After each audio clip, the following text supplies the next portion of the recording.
I'm sure that over the past week or so, you've been noticing the changing colors in the trees and the beautiful fall sunsets.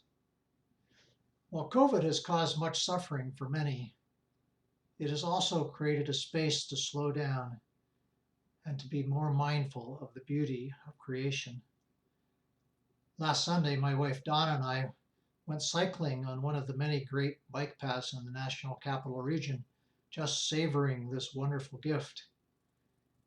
And it seems that my Facebook feed has become a steady stream of photos shared by friends of colorful landscapes, trees, flowers, birds, wildlife, many beautiful things which have touched their spirits. In our Catholic parishes this weekend, we're gathering together to mark the 27th Sunday of Ordinary Time. However, for many Christians and others, October 4th is more likely to be noted as the feast of St. Francis of Assisi. This widely venerated and much loved patron saint of animals lived and worked in Italy in the early 13th century. But his influence extends far beyond that time and place. For example, in 1979, Pope John Paul II recognized him as the patron saint of ecology. The Feast of St. Francis is important in another way. It also marks the end of the yearly season of creation, which we at St. Joe's have been celebrating since the 1st of September when it began. The season of creation is the time of year when the world's 2.2 billion Christians are invited to pray and care for creation. While the scripture texts for today's liturgy were not specifically chosen and link with this season of creation, it seems to me that we can readily see in them how God is speaking to us about our responsibility to care for or nurture the earth and one another. When the prophet Isaiah originally sang this love song of God for his people, for his vineyard, the song was referring to God's beloved people of Judah, the southern kingdom of Israel. In the allegory of the vineyard that failed to produce good grapes, Isaiah makes it clear that the chosen people have not lived the lives of justice and righteousness that God expected of a people blessed so richly. The consequence of this failure will be a catastrophic destruction of their home.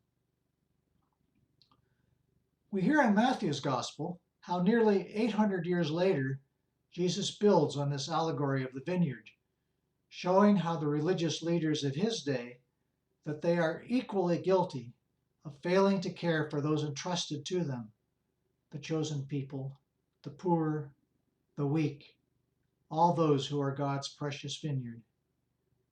And they will be guilty even of killing the vineyard owner's son, God the Father's messenger, rejecting his call to live humbly and justly. But what does all this have to do with the season of creation, you may be asking? To answer this question, I need to bring in another modern document, Pope Francis's encyclical, Laudato Si. From the time of its initial publication 5 years ago, Laudato Si has inspired an ever-growing number of Christians and others with a renewed sense of responsibility for our shared home, the earth. One of the important insights of Laudato Si is that the care for the earth and the care for our fellow human beings and all creatures are inextricably linked. Social justice and environmental justice are two sides of the same coin. Simply put, if we destroy the land or the forests or pollute the water which people need to have food, clothing, and a decent livelihood, we are violating both social and environmental justice. When, as a human society, we consume more than the world can sustainably produce or fill the air with greenhouse gases, we are collectively destroying the habitat on which we all depend. So Isaiah's lament for the people of Judah, the vineyard that was not producing good grapes, is very much for us today. And Jesus' allegory of the wicked servants who killed the sons of the vineyard's owner is a call for us to re-examine our own behavior. In Laudato Si, Pope Francis urgently calls all of us to pray for and with creation, to live more simply, and to advocate to protect our common home. Doing this will help all of us to live more justly and sustainably on this earth, our planetary home. This week, I invite each of us to take a few minutes to rejoice in the beauty of creation. Perhaps a tree resplendent in autumn color, a family member, a friend, a neighbor, an act of kindness by a stranger, a starry night, an inspiring musical composition.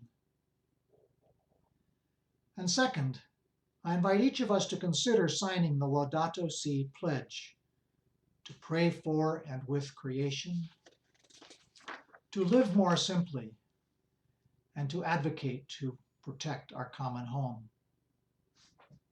I provided a link to that pledge in the text of my reflection found on the Parish website. Then, having signed the pledge, let us act upon it.